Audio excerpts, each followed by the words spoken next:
Buenos días para todos y todas. Gracias por acompañarnos en este evento nuevamente. Es para SEGRU realmente una alegría contar con esta oportunidad de poder encontrarnos y conversar sobre el tema de inclusión social. Queremos saludar a algunas organizaciones que nos acompañan, además de los socios de SEGRU que los estamos viendo en pantalla. Saludamos al PCNT, a INEFOP que está por allí, a la gente del MIEN. Así que muchas gracias a los que estamos viendo por aquí en pantalla, les mandamos un abrazo y bueno, gracias por acompañar esta propuesta de SEGRU, que se trata de dialogar. Le damos la bienvenida también a Juan Pablo, que está por allí ya pronto para hacer su intervención, y a Esteban Charbonnier, que también...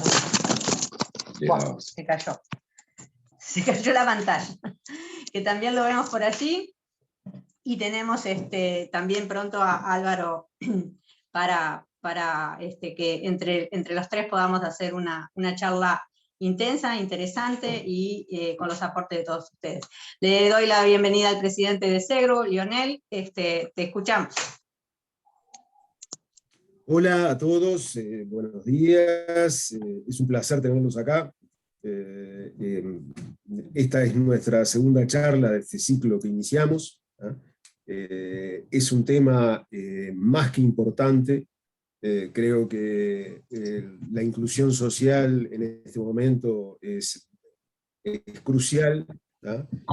Tenemos una nueva ley que empezará a operar el año que viene.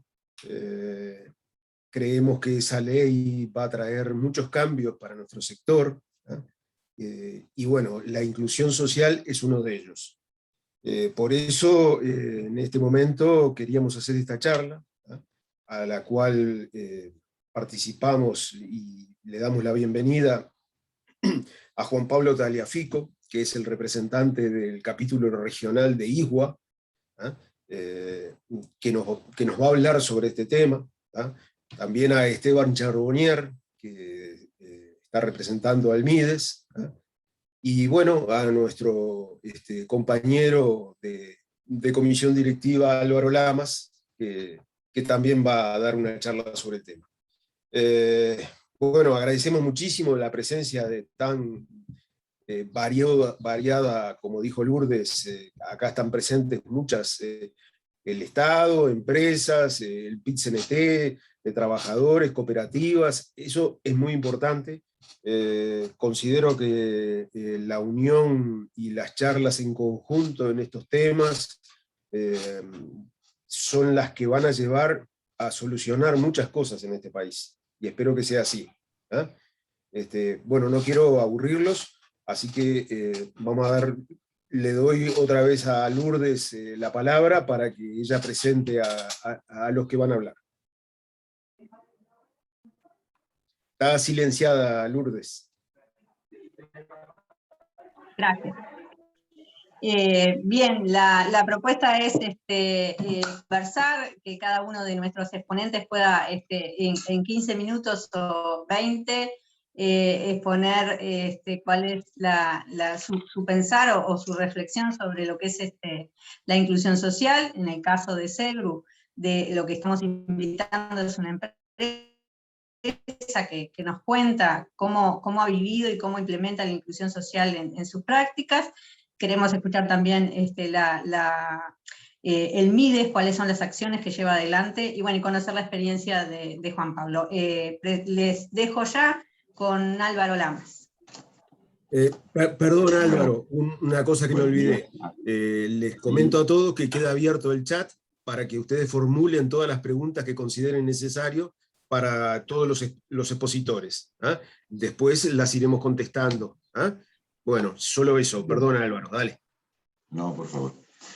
Bueno, como dijo Lourdes, buenos días a todas y todos, y un gusto compartir con Juan Pablo y con Esteban la posibilidad de poder charlar un poco. Yo exclusivamente desde mi experiencia, porque no tengo otro abordaje profesional hacia este tema que no sea el que he recorrido durante tantos años. Lo primero que me cala esta conversación es la figura del excluido, ¿no? La figura del excluido, y me puse a ver algunas autodefiniciones del excluido, porque me importaba buscar entre tantas definiciones cómo es que el excluido se percibe y cómo es nuestra experiencia, porque la exclusión es una situación de la vida humana que, como todas, muchos de nosotros en algún momento la vivimos. En la niñez, en la adolescencia, en el amor, en la pérdida. La circunstancia de la exclusión no es ajena desde el punto de vista afectivo a nosotros. Alguna vez hemos quedado excluidos del equipo, hemos quedado excluidos del juego, hemos quedado excluidos del cariño, o hemos quedado excluidos de la participación de una familia o de un grupo con el cual tenemos un afecto. Y esa sensación que nos marca y que nos duele, tiene una identidad que reconocemos. O sea, no podemos abordar el tema como si no tuviéramos una cercanía de esa sensación. La hemos vivido. El problema es que cuando hablamos del excluido, esa sensación es permanente y es todos los días. No es aquel momento. Con esto quiero decir, nos estamos refiriendo a una situación que tiene que ver con el ser, más que con el hacer. El hacer es una circunstancia que puede desencadenar la situación de exclusión, pero la situación de exclusión es una situación vivencial del ser, de la persona, porque estamos hablando de personas. El hacer va a tener que ver posiblemente con las herramientas con las cuales nosotros nos acerquemos, pero estamos hablando de un problema del ser, de la persona. Buscando algunos ejemplos de autodefiniciones recordaba un texto hermoso de Saint-Exupéry, de su libro Tierra de Hombres, que para mí es una de las obras más bellas de él, en un episodio que se llama En el centro del desierto. En el centro del desierto es un relato de unas 20 páginas que cuenta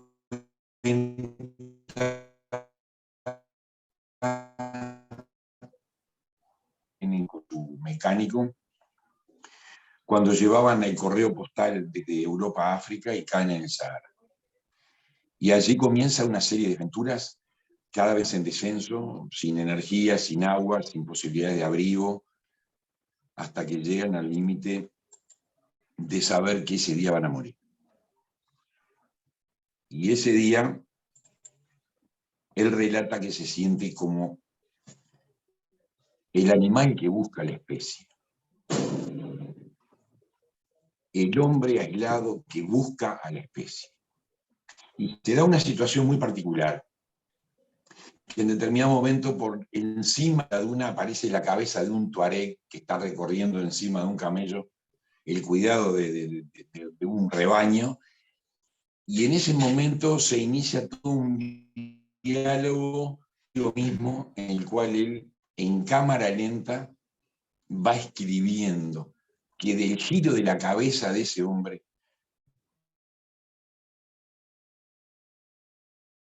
de la posibilidad de que sus miradas se crucen, va a depender que el perdido, el excluido, vuelva a la civilización, a la sociedad. O sea, hay una mirada que busca y otra que todavía no lo localiza hasta que en un momento se encuentra. Esa situación de miradas bionívocas es la que soluciona el problema, la que lo reconvierte en un ser humano después de haber estado excluido hasta prácticamente la muerte. La otra autodefinición fuerte que encontré es en una carta abierta escrita por uno de los dirigentes de la organización mafiosa Primer Comando de la Capital, que después de unos atentados muy violentos hace unos años en el centro de San Pablo, nos venimos del centro del desierto al centro de San Pablo, le dice a la sociedad toda: yo estaba en el contenedor buscando comida y tú no me viste. Pasé a tu lado por la vereda, dormí tirado y no me viste. Yo era invisible.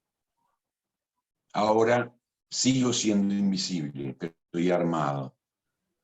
Antes yo tenía el pánico, ahora tú tienes el miedo. Vuelve al concepto de invisibilidad. El excluido no está a la vista, no está visible. Estoy tratando de ver esa autodefinición porque es importante ponernos en el lugar de ese sentimiento que alguna vez nosotros también tuvimos. Cuando no estamos, cuando no somos convocados a la mesa, ni a la fiesta, ni al equipo, ni al trabajo, ni al amor. Es una situación entonces la que se autodefine el excluido muy similar a lo que yo llamaría el naufragio, ¿no? Y donde el náufrago está solo y solamente aspira a poder ser reconocido. Y allí, cuando analizamos la situación, decimos, bueno, cuando tenemos el naufragio, tenemos indudablemente una vulnerabilidad porque estamos fuera de la posibilidad de sostenernos. Pero tenemos que tener en cuenta que la fuerza gravitatoria debajo de la línea de la superficie en el naufragio es muy fuerte. La persona que está debajo de esa línea de flotación se somete a fuerzas extraordinarias. Son anclas que te tiran hacia el fondo, ¿no? La gente que tiene experiencia en el trabajo se dará cuenta de que por cada acción positiva que puede tener alguien para emerger de la situación, hay muchos, como también los náufragos, que se agarran de aquel que tiene la posibilidad de emerger para volverlo a hundir. Y esas fuerzas están vinculadas a la cultura, están vinculadas al AMPA, al delito, al abuso. La situación de exclusión de la mujer totalmente más comprometida que la del hombre, y dura, ¿no? Y por lo tanto, los elementos que tenemos que utilizar en el rescate tienen que ser fuertes, porque vamos a tener una fuerza gravitatoria muy fuerte para tender hacia abajo al náufrago, al que se define como náufrago. El rescate, y sigo con el símil del naufragio, en el rescate indudablemente hay algo que cada uno le pone su importancia. Yo creo en el rescate que tiene el argumento solidario. Y el argumento solidario es aquel que es biunívoco. Lo decía Saint-Exupéry, nuestras miradas se tenían que encontrar. No es unívoco el fenómeno del rescate. Es válido en la medida que sea biunívoco, de que haya un reconocimiento mutuo de que estamos en una acción, digamos, concertada. Eso es lo que tiene la altura. El rescate es para volver a ser par, ¿no? Si el rescate no es biunívoco, no vamos a tener esa posibilidad de ser par. Por supuesto que hay momentos en los que las asistencias o los rescates son unívocos. Frente al herido, frente al minusválido, la acción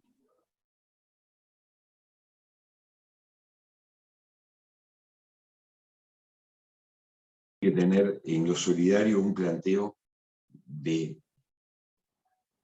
ida y vuelta y de libertad. Y cuando digo el rescate es la oferta de una posición de seguridad para que después tomes tu decisión. Hemos visto muchas experiencias organizadas en torno a personas que están excluidas que terminan con la dependencia o la esclavitud. Y eso no es rescate. Eso es un aprovechamiento de la situación.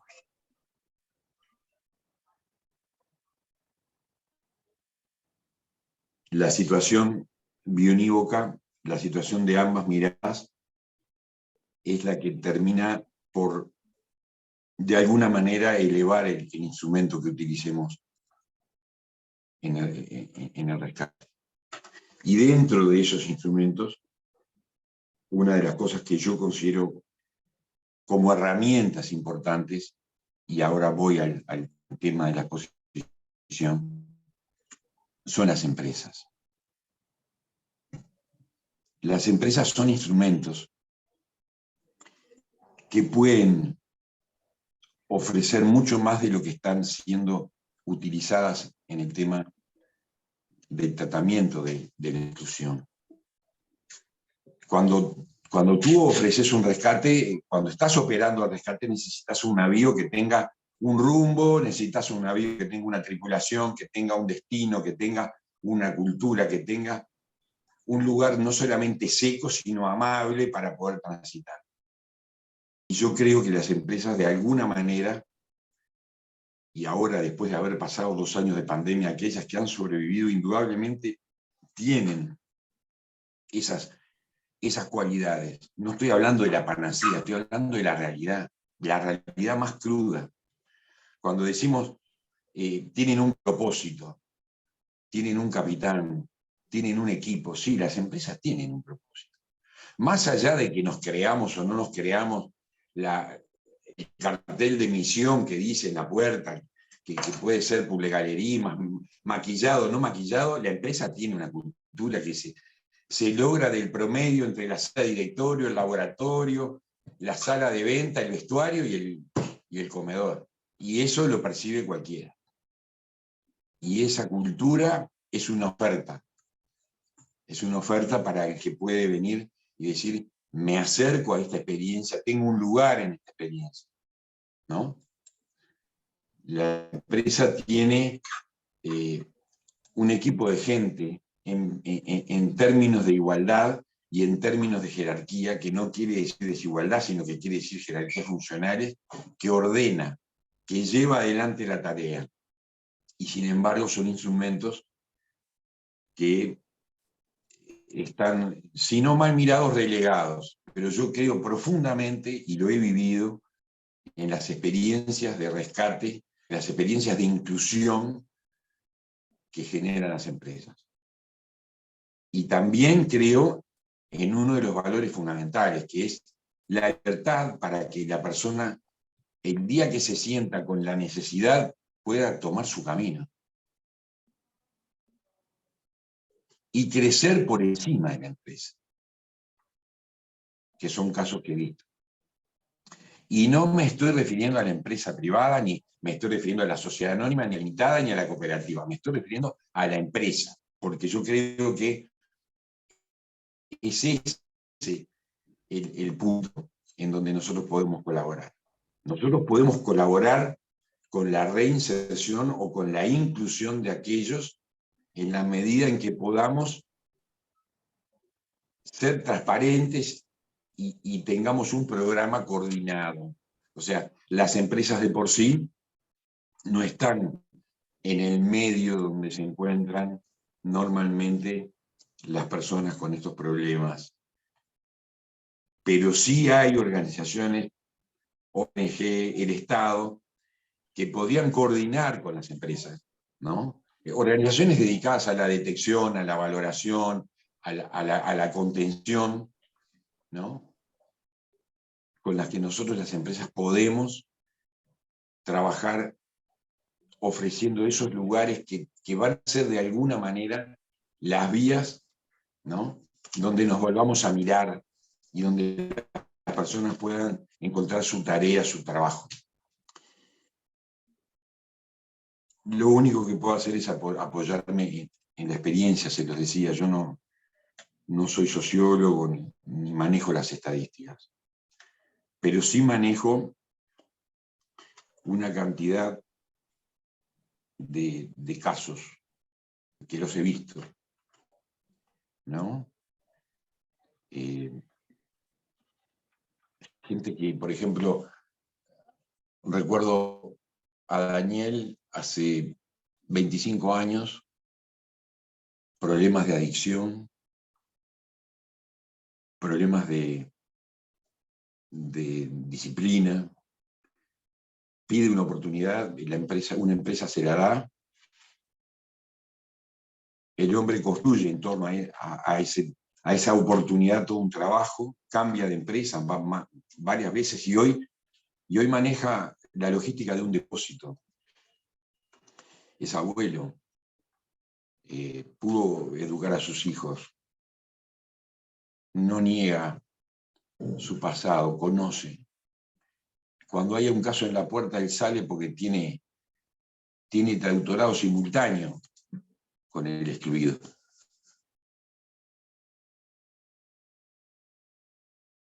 Rosa nació, creo que tiene 25 años, nació debajo del puente del Pantanoso de la Ruta 1, de los accesos de Montevideo. Ahí nació, vivió en una subestación de UTE, en forma clandestina, abrigados con el calor de los transformadores.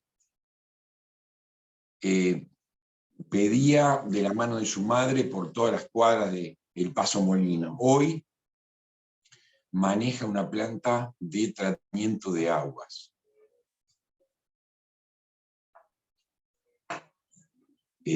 Pareja, proyectos. Oscar pidió una noche el abrigo de una garita de una planta. Se quedó en la planta. Trabajó en la planta.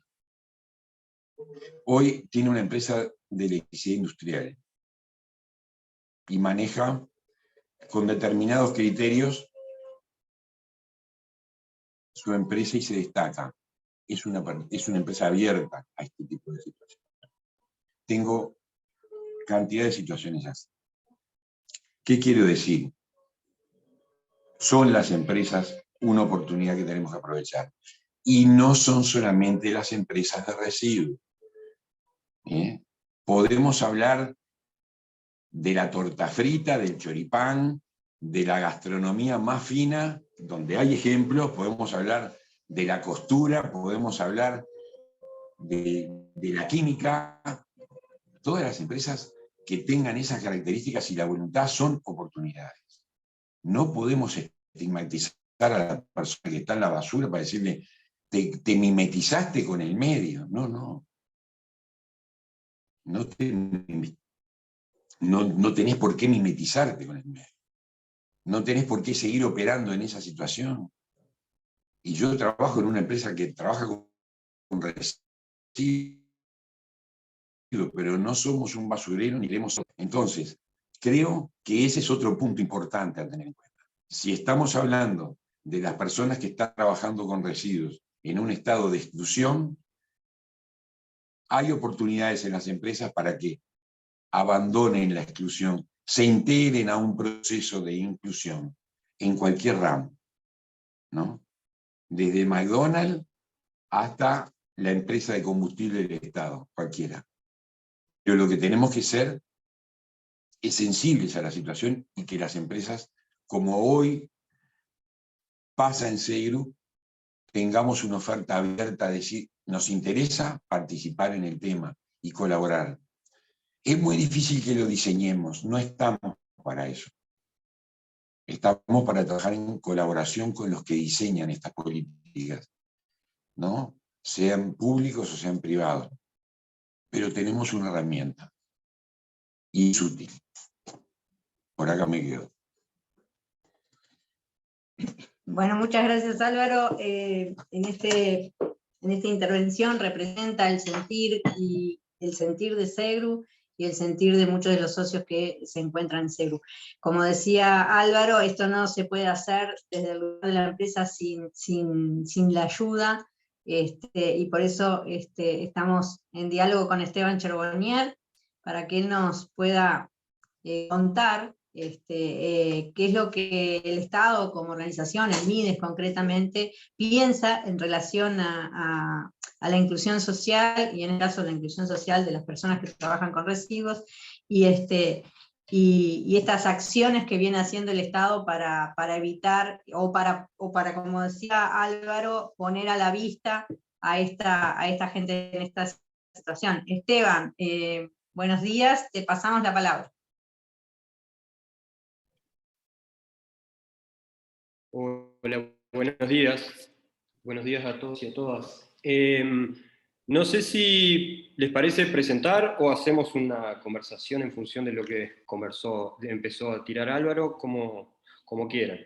Quizás como Esteban, como hay gente que del extranjero en la platea, sería bueno que explicaras tu lugar, y después te dejamos a que tú participes de la forma que te parezca más adecuada.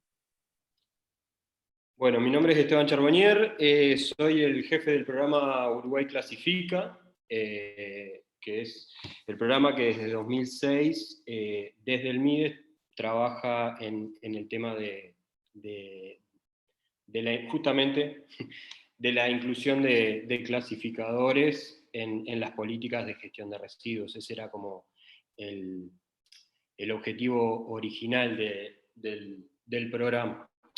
Entonces, bueno, en realidad, cuando nos pidieron para participar en esta conversación, teníamos un poco la duda de desde dónde, digamos, qué objetivo cumplir, digamos, desde dónde responder las preguntas que estaban establecidas, en relación a la inclusión social, la gestión de residuos, los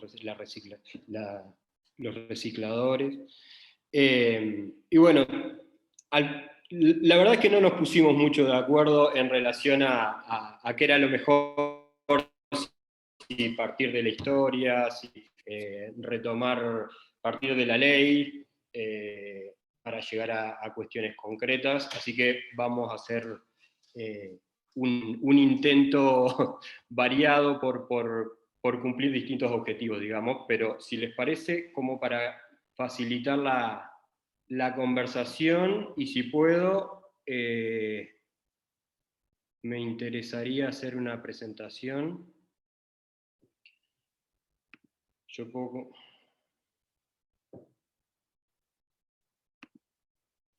No puedo. Así que vamos así, cualquier cosa después no estoy ahí. Así que lo vamos bien. La tengo yo acá para ir guiándome en lo que quería decir.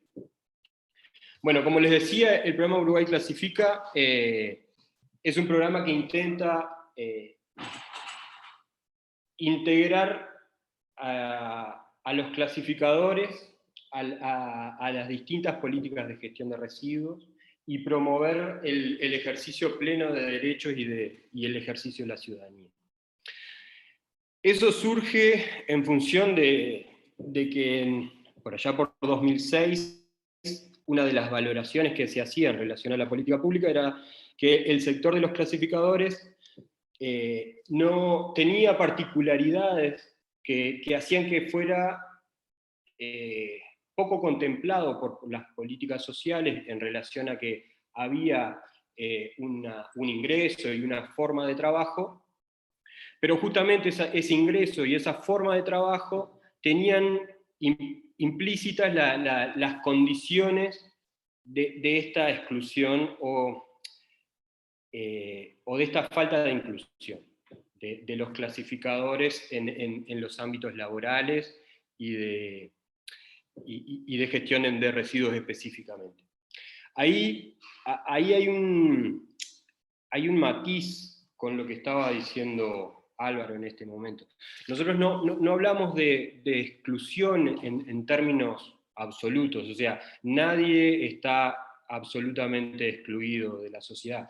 El tema es las formas en que las personas están incluidas en el sistema de la sociedad, específicamente en el tema de los clasificadores, la forma, en el tema de la gestión de residuos, la forma en que los clasificadores se insertan en los sistemas de gestión de residuos, ¿no?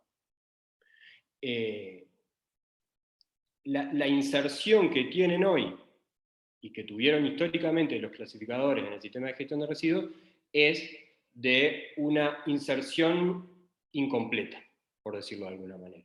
Son, por un lado, la base del reciclaje, o sea, sin clasificadores y clasificadoras no hay reciclaje, los porcentajes de reciclaje serían muy bajos.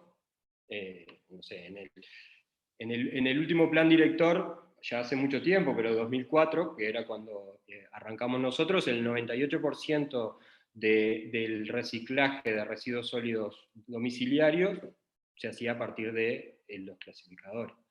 Esa era, digamos, la condición de base cuando arrancó el programa.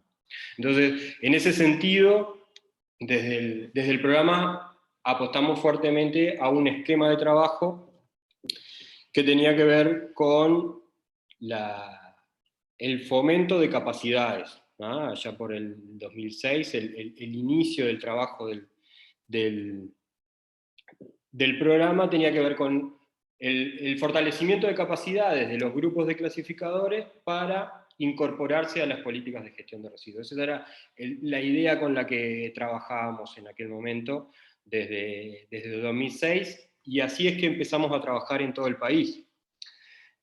A través de un proyecto FOSEM se empezó a trabajar en prácticamente todo el país. Al principio del programa solo trabajaba en Montevideo, y ahí vimos algunas de las cosas que decía hoy Álvaro. En muchos lugares del interior del país, por ejemplo, era la invisibilidad absoluta de los clasificadores y las clasificadoras en relación a todas las instituciones, incluso el MIDES. O sea, había localidades donde incluso el director o la directora territorial nos decía que ahí no había clasificadores. Pues íbamos al vertedero y sí había clasificadores y clasificadoras en ese lugar. Lo mismo con las autoridades de las intendencias, o sea, había una invisibilización del sector que por suerte hoy no es tan fuerte. Hoy recorres el país y todo el mundo reconoce que existen clasificadores. Es un paso igual para 10 años bastante pobre, pero bueno, el tema de la invisibilidad como factor, como tema desde donde iniciamos, siempre es bueno tenerlo en cuenta. Un poco para seguir luego en el tiempo, además de empezar a trabajar en el tema de fortalecimiento de capacidades, pudimos ir elaborando un poco mejor el tema de los objetivos del programa. Entonces, en función de esta elaboración en relación al trabajo, desde el programa tenemos básicamente 3 objetivos específicos. Uno de mejorar la inserción de los clasificadores en la gestión de residuos. Otra es mejorar la inserción de los clasificadores y las clasificadoras en cualquier trabajo, o sea, no solo en el área de residuos, sino que puedan incorporarse como en el mercado o en el mercado de trabajo en otras áreas. Y otro, el tema de, justamente como decía, el acceso a derechos y ciudadanía. A ver, el hecho de estar trabajando en condiciones como las que trabajan los clasificadores y clasificadoras en los vertederos municipales, por ejemplo, hace que muchos derechos que hoy para el resto de la población parecen como obvios, para ellos no lo son. Entonces hay que hacer un esfuerzo extra en relación al acceso de los clasificadores y clasificadoras a derechos básicos de ciudadanía. En el trabajo que se ha venido desarrollando llegamos a, como para saltearnos algunas etapas, lo que plantea hoy la ley de residuos y el plan que se está generando ahora en relación al Plan Nacional de Gestión de Residuos. Ahí, si nosotros vemos, hay un capítulo específico, el capítulo 6, que trata de establecer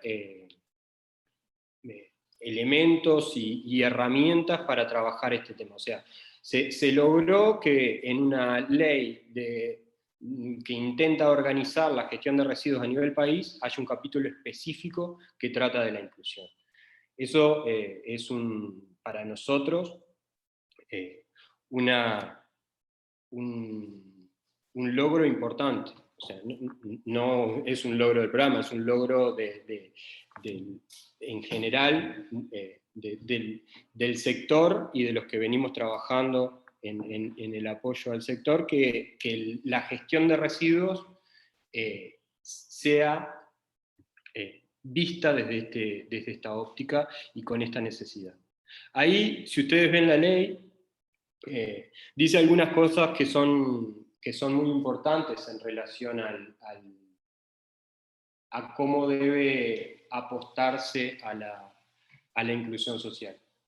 Específicamente dice que las acciones para la inclusión social, laboral y productiva derivadas de la política nacional de residuos y los planes previstos en la ley deben ser consideradas en forma conjunta con otras políticas sociales.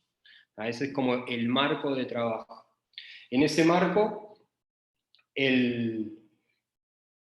establece algunas especificidades concretas en relación a cómo los clasificadores y clasificadoras se deben establecer. Plantea específicamente algunas herramientas bien concretas. El tema del acompañamiento, el tema de la capacitación, el tema de la formación, la certificación de competencias. Hay herramientas bien concretas que plantea en relación a cómo guiar específicamente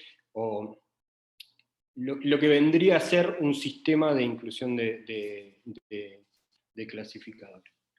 Ahí hay dos herramientas específicas que es, llegando a lo que estamos trabajando hoy, dos herramientas específicas que son, por un lado, el Registro Nacional de Clasificadores, y por otro lado, el inventario de iniciativas de inclusión de clasificadores. ¿Ah? Son como las dos herramientas básicas. Después hay una serie de instrumentos, específicamente el tema de los incentivos a las empresas, los estímulos a las empresas privadas y las acciones de apoyo en relación al Estado realizando acciones específicas en relación por ejemplo, a la contratación de cooperativas de clasificadores. Entonces, como les decía, hay dos herramientas fundamentales. Por un lado está el registro, y por el otro lado está el inventario de iniciativas. Desde nuestro punto de vista, y es lo que venimos trabajando con el Ministerio de Trabajo, lo que queremos establecer es una especie de sistema del capítulo 6. O sea, el capítulo 6 visto como un sistema con distintos instrumentos y donde la vinculación entre los distintos instrumentos esté aceitada y facilitada por organismos estatales, en este caso el Ministerio de Trabajo y el MIDE. El registro es la vía de entrada de los clasificadores. O sea, lo que establece la ley es que los beneficios que puedan generarse en relación a la ley deberán ser priorizadas las personas registradas en el registro. Es por eso que se hizo un formulario bastante amplio en relación a las características de las personas registradas, que nos permitan poder establecer herramientas distintas para distintos tipos de población que existen en los distintos, o sea, distintas características que tienen distintas poblaciones de clasificadores. Muchas veces se habla del sector como si fuera un todo homogéneo, donde todas las personas tienen las mismas características, y eso no es así. Tiene una variación muy grande, obviamente, y es necesario conocerla para generar herramientas específicas para determinadas características. No es lo mismo una persona que hace más de 10 años que trabaja en el sector que una persona que llegó hace muy poco al sector, justamente por ejemplo, por el estado digamos, de crisis actual. No viene con las mismas herramientas, no tiene la misma historia y no tiene las mismas posibilidades de incorporarse a determinadas herramientas una persona con 10 años de trabajo o más que una con 2. No es lo mismo una persona que tiene un recorrido en el trabajo formal y que recientemente se quedó sin trabajo y accede al trabajo en vertedero o en calle en la clasificación de residuos, que una persona que viene que toda su vida ha trabajado en la clasificación de residuos. Son particularidades. No es lo mismo una persona con la primaria incompleta que personas con bachillerato realizado. Entonces, el registro pretende dar cuenta de esa complejidad y pretende también ser una base para las herramientas que se generen para adelante, ¿no? De 20 personas más o menos inscriptas, básicamente representativas del interior del país. Próximamente se van a estar firmando convenios, esto es un adelanto que hago a nombre casi de la Intendencia de Canelones y Montevideo y del Ministerio de Trabajo, convenios específicos para Montevideo y para Canelones, para ampliar la cobertura en relación a que hoy tenemos muy pocos inscriptos de Montevideo. La apuesta es a que en breve se pueda hacer el registro de forma llegar a todos los lugares y que no sea un problema la falta de acceso. Pero hoy tenemos unos 600 clasificadores y clasificadoras incorporadas al registro, que podemos decir que son representativos del interior del país, ¿no? Ahí podemos ver que el 65%, o sea, un cuarto no terminó primaria, ¿no? Entonces, las herramientas que hablábamos hoy en relación al inventario que generen actividades de capacitación o de certificación, necesariamente tienen que tener para un sector de los clasificadores contemplar esta característica, ¿no? O sea, no es lo mismo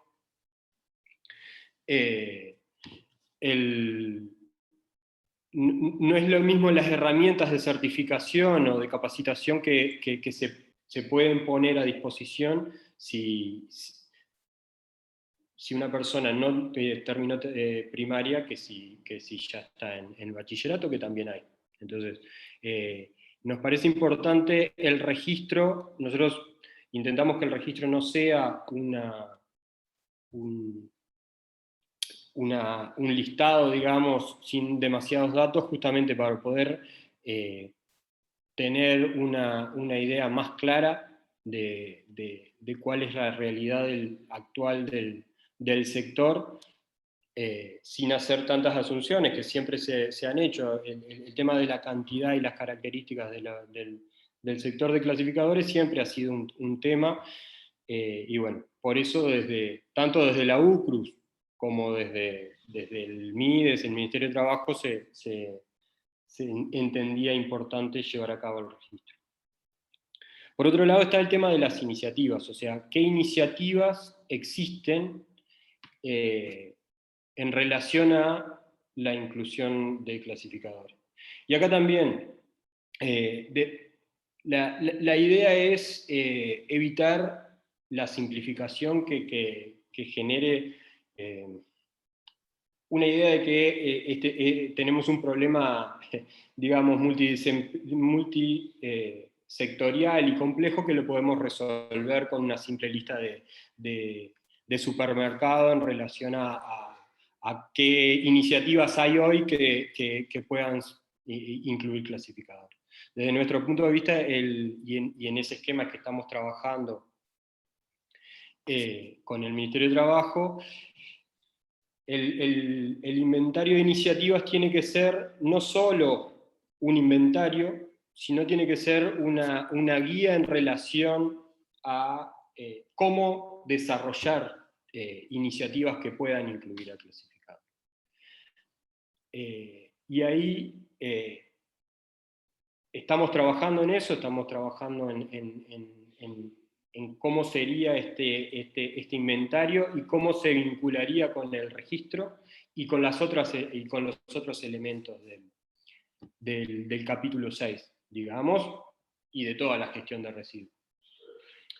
Ahí nosotros, como primera gran,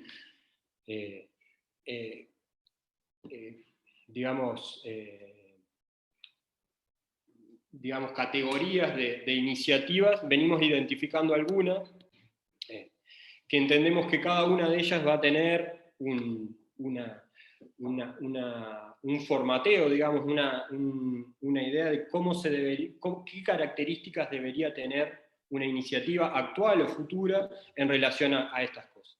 Entonces, las iniciativas nosotros las estamos pensando como, en primer lugar, emprendimientos de clasificadores, ya sea cooperativas y otros emprendimientos. Entonces, esa categoría, digamos, ya es una iniciativa, ¿no? Donde es, de hecho, desde nuestro punto de vista, por ahí la principal, pero no para el Plan Nacional de Residuos. Entonces, los emprendimientos de clasificadores es un lugar de inclusión de clasificadores, eso está claro. Otro tipo de iniciativas son más de formación, educación, certificación. Entonces, entendemos que hay que generar una categoría que sea de ese estilo. Una tercera es oportunidades laborales de empleo dependiente, que ahí es donde tiene que ver más que nada el vínculo con SEGRU o con el resto de las empresas tanto de gestión de residuos, como decía Álvaro hoy, en el resto de los sectores. Ahí nosotros dividimos en dos subtipos de iniciativas, por un lado en el sector, y por otro lado trabajo de reconversión en otras áreas de la actividad económica, digamos. Después, oportunidades de autoempleo y emprendimiento, también dentro del sector o fuera del sector. Ahí está todo el tema de ayudas para emprendimientos en distintos rubros. Por ejemplo, no sé, ayer hablando con el secretario de la cooperativa de Salto, decía, yo en realidad quisiera trabajar de soldador. Bueno, ¿qué posibilidades hay desde el programa de apoyar un emprendimiento de un clasificador en torno a la herrería? Ahí es donde tenemos que generar herramientas de ese estilo. Bueno, otro tema, claro, es la seguridad social, la salud y los cuidados, que también, como decía la ley, o sea, las herramientas de la ley específicamente tienen que estar vinculadas con otros aspectos de las políticas sociales. Y por último, iniciativas de financiamiento y promoción económica, ¿no? Esas son las categorías que estamos pensando hoy como distintas categorías en relación a la iniciativa. Las empresas, y las empresas específicamente de SEGRU, desde nuestro punto de vista están en una de esas categorías, son el instrumento principal de una de esas categorías, que es las oportunidades laborales en relación al empleo dependiente, ¿no? Eso requiere, con SEGRU específicamente, como cámara rectora del sector, pero con cada una de las empresas, un ida y vuelta bastante grande en relación a las necesidades de las empresas, en la relación a qué tipo de empleo dan y qué posibilidades tenemos de en esos empleos incorporar clasificadores, ¿tá? Ahí nosotros hemos tenido algunas experiencias con SEGRU en años anteriores en relación a la incorporación de clasificadores que estaban vinculados al programa en algunas empresas. Entendemos que hay que ir por ahí, o sea, de avanzar en ese vínculo y en las posibilidades a través de las mejoras de capacidades en relación a la educación y a la capacitación, pero también a la certificación de saberes que ya los clasificadores tienen, mejorar las posibilidades de ingreso en las empresas, ¿no? Para nosotros eso es uno de los puntos fundamentales de este inventario de iniciativas. O sea, el inventario de iniciativas no es solo un listado de empresas de SEGRU que pueden llegar a dar empleo, sino qué características tiene cada una de esas empresas, qué tipo de empleo pueden llegar a dar, y qué posibilidades tenemos desde el Estado de facilitar esa incorporación de clasificadores y clasificadoras. En algunos casos, esa incorporación no requiere de mayores facilitaciones, y en otras sí.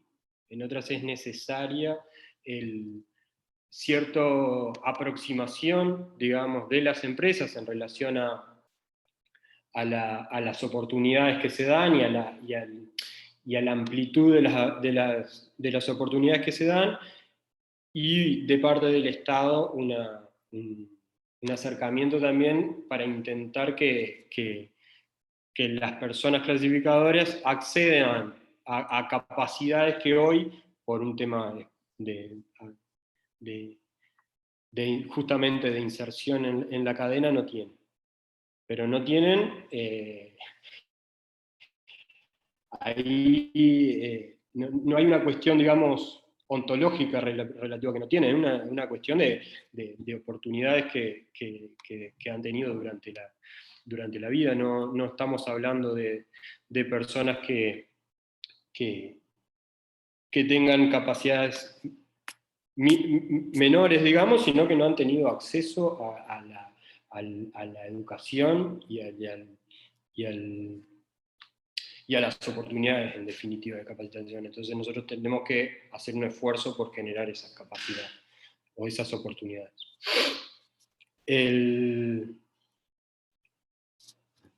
Bueno, por ahí, no sé cómo estoy de tiempo, Lourdes, porque al no tener la presentación... Estaba pasando ahí que te quedan 3 minutitos, así que si podés redondear. Bien. Bueno, en realidad, justamente en eso es que estamos hoy, en avanzar en el inventario de iniciativas y qué características va a tener este inventario, y de cómo construir este sistema del capítulo 6, que incorpore el registro por un lado, el inventario por el otro, pero que incorpore también las otras herramientas que plantea la ley. Específicamente el tema de la certificación de competencias, que para nosotros es un ítem muy importante, que además viene siendo reclamado con bastante fuerza y con razón por el sindicato. El tema de incentivos a empresas para la contratación de clasificadores, también para nosotros es un ítem que hay que poner particular atención, y hay que ver cómo se inserta en este sistema. Y por último, el tema de las oportunidades diferenciales para emprendimientos de clasificadores, ¿no? Los emprendimientos de clasificadores, cooperativas u otros, requieren algunos apoyos y algunas iniciativas particulares de parte del Estado, tanto desde parte del fortalecimiento de capacidades como de brindar oportunidades. O sea, difícilmente cooperativas de clasificadores formadas o recién formadas puedan acceder no sé, por poner una tranca bien concreta y básica, al costo de los pliegos de alguna de las licitaciones.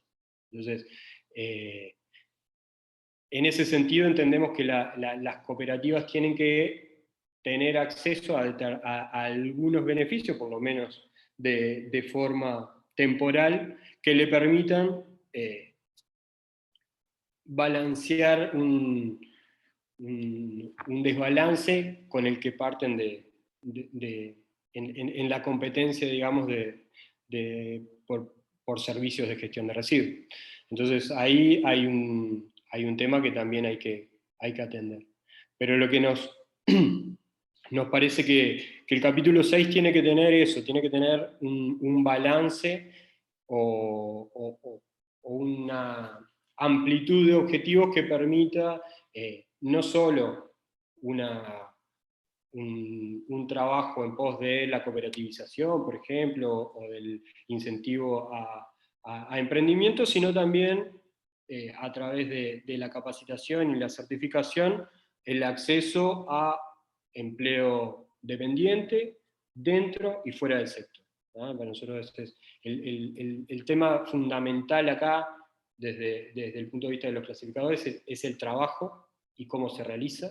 Entonces, las opciones de política pública tienen que ir a solucionar esos problemas del trabajo y cómo se desarrolla, ¿no?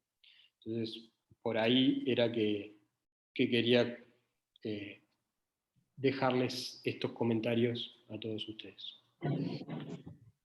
Gracias Esteban. Le pedimos disculpas acá públicamente a Esteban que no pudimos, con un tema de sistema, hacer que pudiera mostrar su presentación. La vamos a estar enviando a todos los que están participando para que puedan acceder a ella, pero bueno, todo lo que dijiste creo que resume lo que habían enviado en la presentación. Hay algunas preguntas en el chat que quizás muchas de ellas, Esteban, ustedes pueden responder. Sí que había, pero no podía ponerse a leerla. Pero están más directamente vinculadas a cómo se trabajó la inclusión de los recicladores en el armado de la ley, y ahí te dejamos que tú respondas. Queremos sí tomar la palabra. Después. Sí, ahora como al final tenemos ahí unos minutos. Tomamos la palabra de Ramada de PICNT, que hace una mención a que esto de que hay un gran negocio atrás de la basura. Nosotros en realidad queremos hacer la diferencia entre basura y residuo. La basura es basura, generalmente lo único que genera es más marginalidad a la gente que trabaja en ella. El residuo es lo que puede llegar a generar mejores cadenas de producción, pero para ello hay que tener un trabajo muy complejo, y estamos trabajando con el PICNT en el análisis de pensar cómo podemos mejorar el trabajo de nuestras empresas y seguir trabajando en forma colectiva en este pienso. Le queremos pasar la palabra a Juan Pablo, porque creo que Uruguay ha tenido siempre la inteligencia de mirar buenas experiencias afuera para poder copiarlas de alguna forma lo mejor posible. Creo que para nosotros estamos aprendiendo este sistema. Quiero tomar la palabra inicial de Álvaro cuando decía no se veía al excluido, aunque comparto quizás este concepto de que no todo el mundo está excluido del todo, pero Segru creo que está en este momento viendo esa situación y tratando de tomar acciones proactivas para aportar a la misma. De la plantilla de las empresas socias de Segru dependen 2.500 trabajadores y trabajadoras, y en el último análisis que hicimos, el 47% de esos trabajadores o trabajadoras tienen baja escolaridad, o sea, o han terminado apenas la primaria o no la han terminado. Eso también demuestra que las empresas son sensibles a construir y incluir personal y formarlo, pero bueno, comparto contigo, Esteban, que hay que caminar hacia una política en conjunto. Le damos la palabra, me lo perdí acá, a Juan Pablo. Juan Pablo, bienvenido. Estamos todos aquí atentos a escuchar. Bueno, muchas gracias. Bueno, en principio, gracias a todas, a todos. Gracias a Segru también por la invitación a formar parte y a los panelistas. Me presento, soy Juan Pablo Tagliafico. Yo soy becario doctoral del CONICET, del Consejo Nacional de Investigaciones en Ciencia y Técnica de la Argentina. Hago esta presentación, esta distinción también en que no formo parte de la gestión pública ni de empresas privadas. En ese sentido vengo digamos, de la academia y de la universidad. Me encuentro actualmente doctorando en ciencias sociales, trabajando específicamente sobre la gestión de los residuos sólidos urbanos en la Ciudad Autónoma de Buenos Aires. Lo primero que quería hacer era pedir disculpas porque por la poca anticipación, la verdad es que estoy bastante afuera del debate respecto a la gestión de los residuos en el Uruguay, así que en principio fue súper fructífero escuchar a los panelistas y leer un poco el debate también en el chat, pero sí estoy en ese sentido bastante por fuera. La invitación era más bien a presentar un poco el caso de la Ciudad de Buenos Aires, que es el caso que conozco, y voy a intentar hacer un esfuerzo por hacerlo sintéticamente. Voy a hacer algunos saltos históricos bastante abruptos, pero para poder dar una idea un poco de cuál es la situación actual y que pueda servir quizás para alimentar el debate en el panel. Bueno, en principio, digamos, para entender, digamos, la situación actual de la gestión de los residuos en la Ciudad de Buenos Aires, hay que entender un poco el derrotero, las trayectorias, los recorridos que se fueron dando a lo largo de las últimas décadas. En Buenos Aires se partía, digamos, se quiere, de un paradigma que se comenzó a instalar en 1977 que podemos entenderlo como un paradigma de enterramiento de los residuos a partir de la creación de un organismo que es el CEAMSE. Ese paradigma de enterramiento vino de la mano además con la prohibición de acceder a los residuos en la vía pública, es decir, los residuos desde el momento en que estaban en la vía pública eran propiedad de las empresas prestatarias de los servicios. Por lo tanto, la actividad de recuperación de los residuos, el llamado por entonces cirujeo, era una actividad que era considerada un delito. Esto, digamos, cambia o comienza a ser cuestionado fuertemente a partir de 2001-2002, con el estallido social, económico que se vive en la Argentina, con la gran cantidad de recuperadores que se vuelcan, digamos, a la actividad, la gran cantidad de personas que ante la imposibilidad de acceder a un trabajo formal, que ante el estallido económico y las necesidades, y combinado esto con la devaluación del peso y la subida de los precios de los cartones, de los papeles, se vuelcan a la actividad. Esto, digamos, se quiere deriva en la sanción de una ley a nivel local en la Ciudad de Buenos Aires, que es la ley 992, que incorpora por un lado, deroga la prohibición de acceso a los residuos, es decir, la recuperación de los residuos comienza a ser reconocida como un trabajo, y además incorpora a los recuperadores urbanos, a los recuperadores de residuos, al servicio público de gestión. Este proceso de incorporación, que comienza en 2002, luego en 2005 se profundiza con la sanción de lo que en Argentina, en Buenos Aires se conoció como Ley de Basura Cero, que es la Ley 1854, que de algún modo comienza a formalizar un sistema de gestión integral de los residuos sólidos, y divide esta gestión de los residuos en los residuos sólidos urbanos secos y los residuos húmedos, dejando a las empresas que tradicionalmente se encargaban de la recolección de los residuos en la gestión de los residuos húmedos, y poniendo a cargo de cooperativas de recuperadores la gestión de los residuos secos. Este proceso se dio de la mano de la organización y la formación de cooperativas a nivel local, sobre todo en la Ciudad de Buenos Aires y en el Gran Buenos Aires. Y traigo esto a colación porque me parece que fue un periodo, esa década 2002, 2012, 2010, de mucha movilización por parte del sector de recuperadores, de formación de cooperativas, de formación además de organizaciones de segundo grado, federaciones. Y es un poco ese proceso de movilización y de negociación con el Estado local lo que deriva en la formalización de un sistema de recolección diferenciada que los incorpora definitivamente como parte del servicio público. Y traigo esto de la mano por un lado porque, por esto que traía Lorenzo al principio al hablar de la visibilidad, ¿no?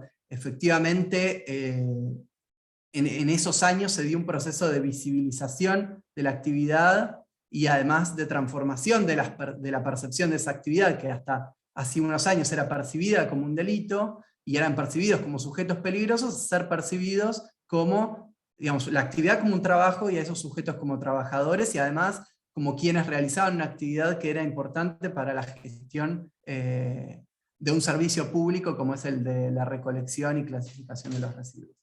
Y además porque traigo esto también para entender que el sistema de recolección diferenciada de la Ciudad de Buenos Aires nace un poco en esa tensión entre una política social dedicada a atender la necesidad de una serie de trabajadores que estaban en la informalidad, y una política ambiental, es decir, no es una política pensada exclusivamente para pensar cuál es la forma óptima de gestionar los residuos, sino que está todo el tiempo en esa tensión, ¿no? Y nace de las demandas de las cooperativas de recuperadores y a la vez de la incorporación a una política, integral de los residuos. Quiero presentar algunas características del sistema hoy de recolección diferenciada, y cuando digo sistema de recolección diferenciada me refiero a este sistema de gestión de residuos secos de los que forman parte de las cooperativas. La Ciudad de Buenos Aires es la ciudad de mayor densidad poblacional, la de mayor concentración de la actividad económica. Eso hace que además sea un centro urbano de muchísima producción de residuos. Se produce 1.600.000 toneladas de residuos por año, lo que hace más o menos a un promedio de 1,4 kg diarios por habitante. Y la gestión se realiza a través de 12 cooperativas de cartoneros que nuclean a más de 5.000 cartoneros y cartoneras, más de 5.000 recuperadores. Estas 12 cooperativas presentan una heterogeneidad de 2.500 recuperadores, y tenemos cooperativas de 50 o 40 recuperadores. Esto hace además que las condiciones de trabajo sean muy diferentes, y un poco el sistema se adapta a esa heterogeneidad de situaciones. Hoy esas 12 cooperativas estarían recolectando aproximadamente 500 toneladas diarias de residuos, y se encargan por un lado de la recolección. La recolección la hacen en calle, tanto en lo que se conocen como contenedores verdes, es decir, en la Ciudad de Buenos Aires hoy hay contenedores negros para los residuos húmedos y contenedores verdes donde se ubican todos los reciclables. Las cooperativas son las que se encargan de recolectar esos materiales reciclables de los contenedores verdes. Lo hacen también puerta a puerta en lo que se conoce como un sistema de clientes, es decir, cada recuperador tiene un comerciante, un vecino, un edificio que le traspasa cotidianamente los materiales reciclables, y lo hacen también en lo que se conocen como puntos verdes, que son determinados puntos en plazas o edificios o esquinas de la ciudad donde se recolectan materiales reciclables. Esos materiales son trasladados a lo que se conoce como centros verdes, que son centros de clasificación y tratamiento de los materiales. Esos centros verdes, que hoy hay 15 en toda la ciudad de Buenos Aires, están gestionados por las cooperativas de cartoneros y por el Estado local. Si el Estado brinda determinada inversión, brinda determinados trabajos, digamos, incorpora trabajadores del Estado local, del Ministerio de Ambiente y Espacio Público, a la gestión de esos centros, y a la vez las cooperativas se hacen cargo de volcar parte de sus recuperadores, de sus miembros, a el trabajo en esos centros verdes. Esos centros verdes que decía son 15, a la vez que, digamos, de la misma forma que sucede con las cooperativas, tienen situaciones muy distintas, muy variadas, múltiples. Por un lado hay centros verdes con maquinarias de avanzada, digamos, que implica una inversión muy grande que hace el Estado local, y hay centros verdes que son, digamos, simples galpones que incluso preexisten a la formalización del sistema como un servicio público, y que ya eran parte de las cooperativas, y sirven más que nada para poder recibir el material, acopiarlo y comercializarlo.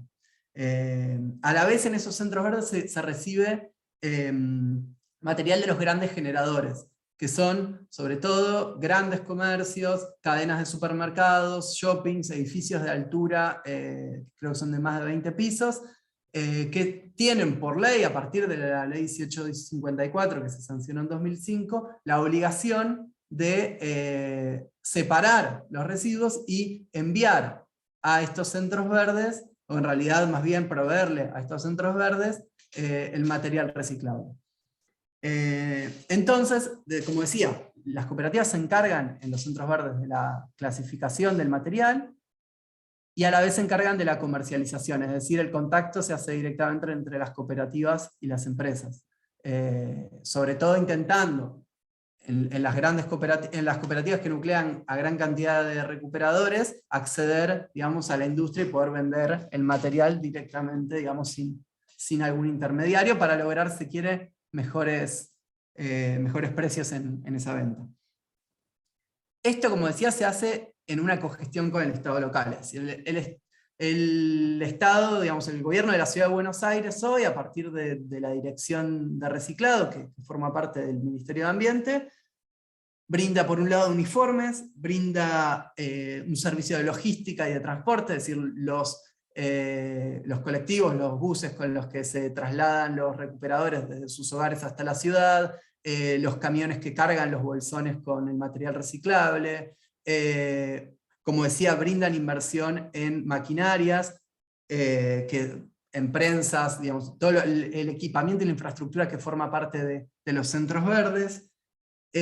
A su vez se le paga lo que se conoce como un incentivo, es decir, los recuperadores de la Ciudad de Buenos Aires cobran lo que sería la mitad de un ingreso mínimo, y a eso se le suma lo que obtienen por las ventas del material, además de poder tener acceso a lo que se conoce como monotributos sociales. Si tienen una obra social, realizan aportes jubilatorios. Básicamente, digamos, esto para comprender cuáles son las principales características. Quiero marcar algunos de los logros que tuvo este sistema, que se comenzó a formalizar en 2012-2013, digamos, como decía, tiene estos antecedentes de negociación, digamos, el incentivo, por ejemplo, o los uniformes son previos a la formalización del sistema, pero son pasos necesarios para poder hacer parte a estos trabajadores de un servicio público. Me parece que uno de los logros a destacar de este sistema es que logra incorporar a más de 5.000 trabajadores como parte de un servicio público y mejorar sus condiciones de trabajo, es decir, esos trabajadores hoy tienen uniformes de trabajo, realizan aportes jubilatorios, tienen obra social, tienen un ingreso mínimo más allá de las ventas que realizan del material, se trasladan en un ómnibus especial para su trabajo y no tienen que llevar el material reciclable a sus casas para copiarlo o clasificarlo ahí, sino que lo hacen en los centros verdes. Esta incorporación además implica un reconocimiento de su trabajo y una visibilidad, que es un poco lo que decía anteriormente. El segundo gran logro me parece que es el de reducir los residuos a enterrar, es decir, en este proceso de formalización de un sistema, de incorporación de maquinaria y de inversión, se logró reducir efectivamente la cantidad de material que se envía para enterrar en lo que sigue siendo hoy SEAMSE. Digamos, se pasó de, en un número así muy bruto, pero para que se tenga idea del proceso, se pasó de más de 2 millones de toneladas de residuos en 2010 a algo menos de 1 millón en 2019. Es decir, en 9 años se redujo a la mitad y un poco más. Y el tercer, me parece, gran logro, estos son datos, el que dije recién del Observatorio del Conurbano, están publicados, cualquier consulta puedo pasar el link después. El tercer gran logro me parece que es el de aumentar el reingreso, digamos, en relación con esto último que decía, aumentar el ingreso de materiales a las cadenas productivas. O sea, efectivamente, todo ese material que hoy nos envía a enterrar está yendo directamente a industrias, o en algunos casos mediado por intermediarios, para poder volcarse nuevamente en el ciclo productivo. Y me parece, después quería marcar algunos contrapuntos. Por un lado, resta, digamos, y al momento de analizar el modo en el que se implementa la recolección, la clasificación y la comercialización, resta mucho trabajo por hacer en términos de condiciones de trabajo. Es decir, como les decía, hay cooperativas en condiciones muy distintas, y esto hace que algunas cooperativas tengan mayor poder de negociación, algunas tengan mejores condiciones, algunas hayan incorporado más maquinarias y otras hayan quedado más atrás. Además de que hay un reclamo por parte de las cooperativas de que se aumente la inversión en el sistema de recolección diferenciada, tanto en lo que hace a maquinarias, logística, transporte, como en el ingreso que perciben hoy los recuperadores. Y acá hay una diferencia muy grande entre lo que el Estado local destina a la gestión de secos con las cooperativas y a la gestión de húmedos con empresas prestatarias, que reciben una cantidad de presupuesto muchísimo mayor.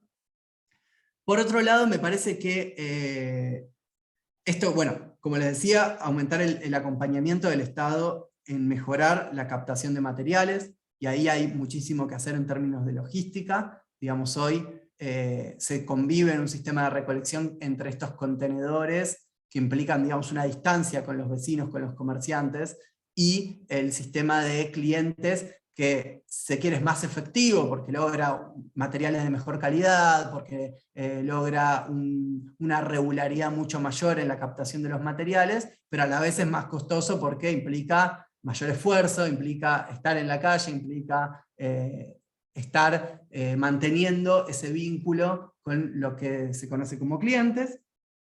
Y por otro lado, me parece el otro contrapunto que hay que mencionar, es que hoy se convive con una, digamos, limitación estructural, donde este sistema formalizado, donde el Estado local cogestiona los residuos con cooperativas de cartoneros, convive con lo que se conoce como cartoneros independientes, que son además, la misma cantidad, son más de los que hoy están formalizados, que son recuperadores que hoy realizan su actividad sin el reconocimiento del Estado local, es decir, o no forman parte de cooperativas, o forman parte de cooperativas que no están reconocidas, y obviamente estos casos son quienes además están en situaciones más precarias, más invisibilizadas, que presentan más problemas a la hora de realizar el trabajo.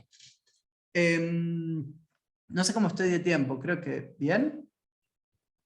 Te quedan 5 minutos, así que dale. Bueno, no, digamos, después algunas cuestiones que fui anotando en función de escucharlo a Lorenzo y a Esteban.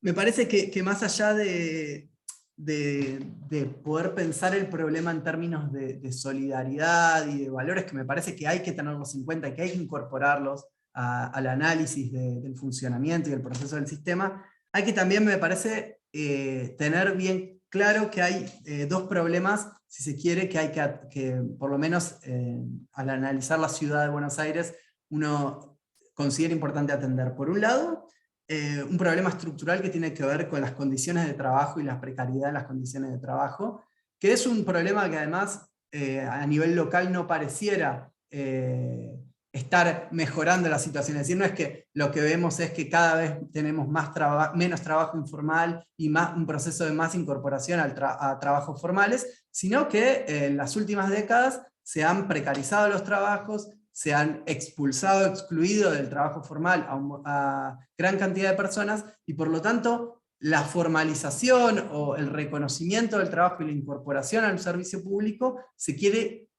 busca atender parcialmente a ese problema, y por el otro, lo que podemos reconocer como una política ambiental, que tiene que ver además con atender al aumento y a las transformaciones de las dinámicas de consumo. Es decir, en las últimas décadas vemos mayor producción de residuos, mayor producción de productos que tienen menor ciclo de vida, y esto hace que tengamos que atender fuertemente el modo en el que se recuperan esos residuos y que se vuelven a incorporar en un circuito de reciclaje, y a poder pensarlo en términos de economía circular.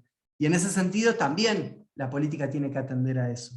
Entonces, un poco el llamado, por lo menos en mi intervención, buscaba también mantener el ojo en esta tensión entre política ambiental y política social. Me parece que el desafío es poder mantener esa tensión a la hora de desarrollar una política pública que apunte a la gestión de los residuos con inclusión social.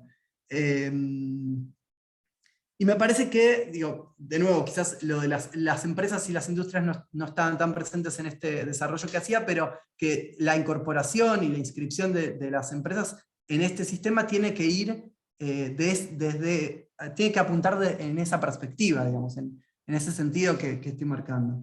Y después lo último que me quedaba era esto que hablaban de la dinámica de inclusión y exclusión, que me parece que es un debate que está bueno dar.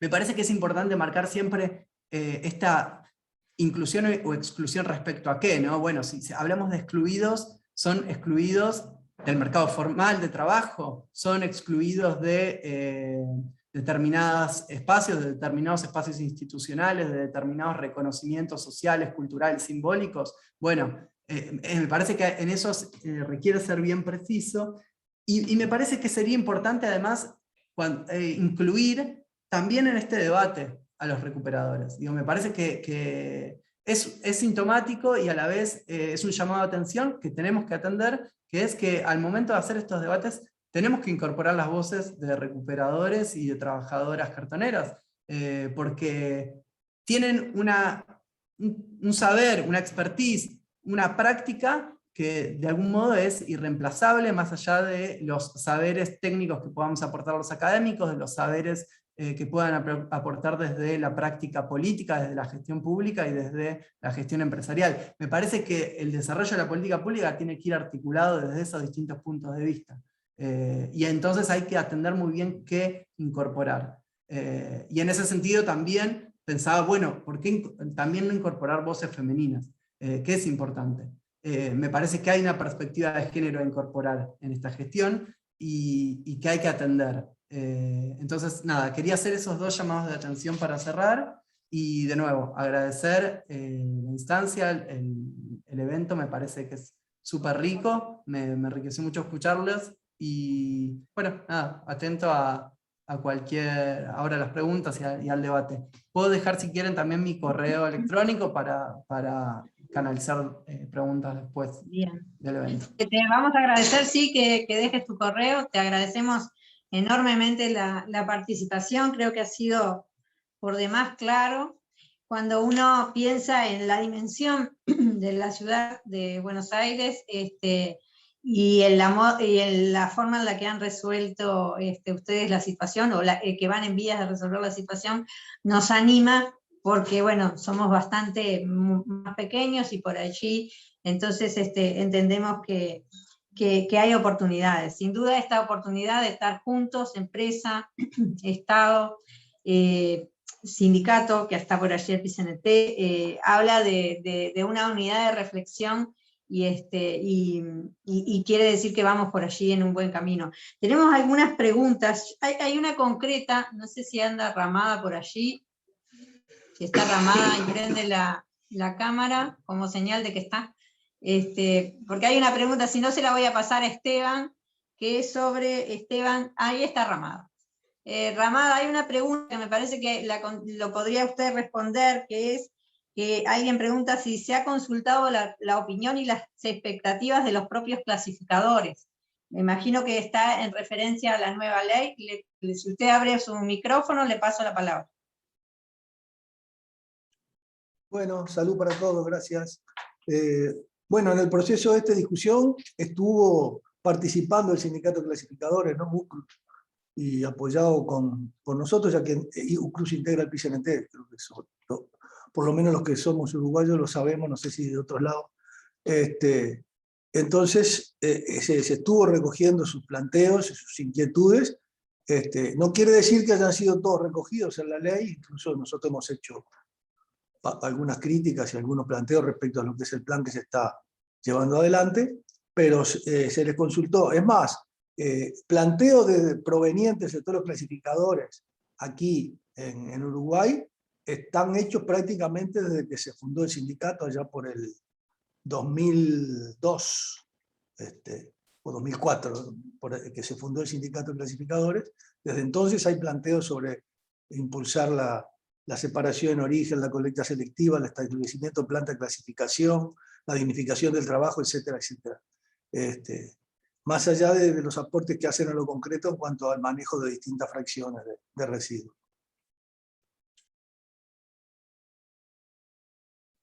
Bien, gracias. Sigo con una pregunta ahora para Esteban. Esteban, hay una consulta sobre cuál sería para el PUC la propuesta o propuestas desde el Estado que colaboren en el incentivo a las empresas para la creación de oportunidades laborales. Esa es una, y la siguiente es cómo propone el PUC llevar adelante la acreditación de saberes. Sobre el tema anterior, además de eso que decía Jorge, por ejemplo, en el tema registro y en el tema inventario también va a pasar lo mismo, se tuvo la validación del sindicato respecto al formulario que se está aplicando en el registro, y además hay miembros del sindicato que tienen, digamos, usuario que le permite ser gestores del registro, digamos. En relación a lo otro, en el tema certificación de competencias, en realidad no es un tema que trabajemos desde el programa. Eso específicamente es para INEFOP. No tenemos propuestas concretas porque hay personas y áreas específicas para trabajar eso. Sabemos que es un tema bastante complejo. En las primeras reuniones que tuvimos no va a ser un tema fácil, pero no... sería medio de atrevido que nosotros planteemos propuestas concretas cuando hay toda un área del Estado que se dedica a ese tema. La otra...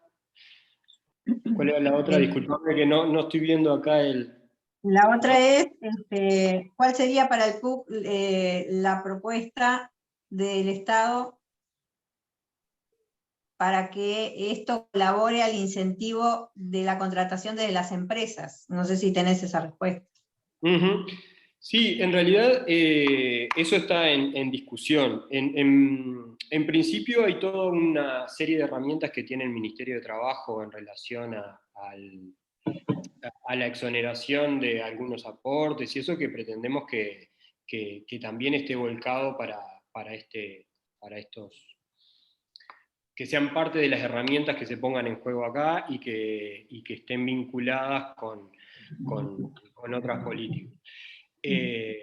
Otro tema que estuvo arriba de la mesa cuando se discutió la ley, por ejemplo, es el tema de la valoración en relación a las licitaciones, por ejemplo, de puntuar de forma distinta y beneficiosa, digamos, a las empresas que tengan determinados esquemas de inclusión de clasificadores en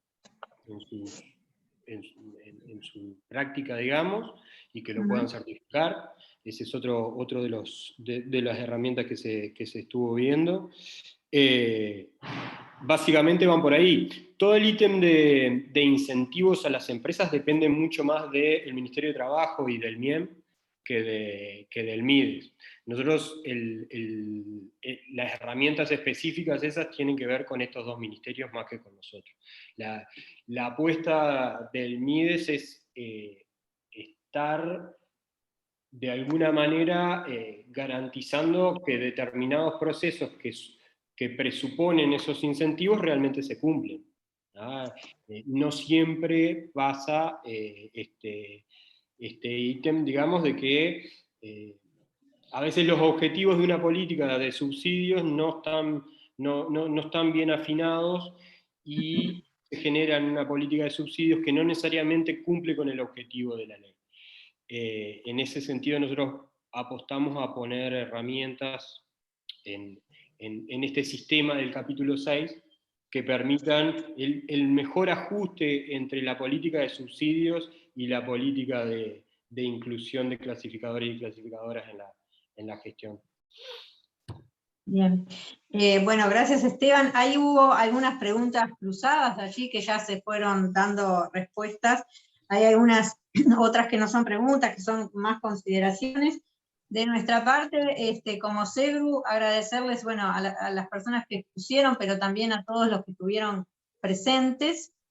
Nos parece realmente una oportunidad de escucharnos y dar la posibilidad de escuchar las opiniones de los demás. Desde SEGRU, ayer en una reunión que tuvimos con el PCNT y con el Ministro de Ambiente, avanzamos en la idea de generar una comisión interna para poder presentar una propuesta sobre los estímulos concretos que las empresas entendemos que necesitan. Y no son a veces fiscales, ¿no? A veces los estímulos están más vinculados a formación y acompañamiento de los procesos de la inclusión de la empresa. Eso como una cosa bien concreta que vamos a empezar a trabajar.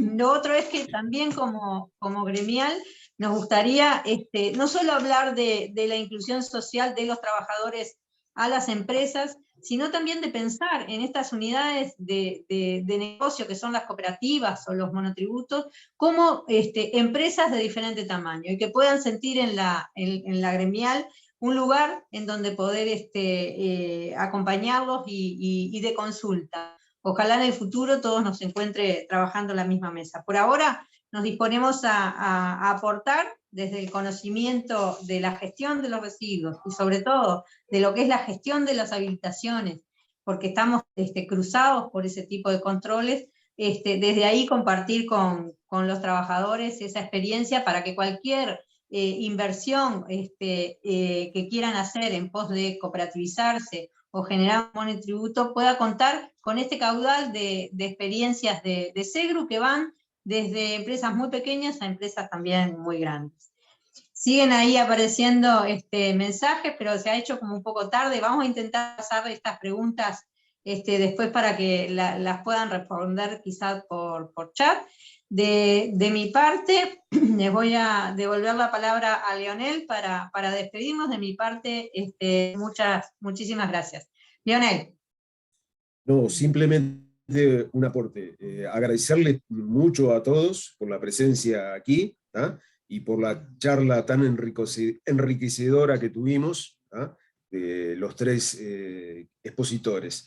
Pero no quería dejar de mencionar que las empresas de SEGRU, recordar que las empresas de SEGRU hemos sido, somos y seremos fuente permanente de inclusión social.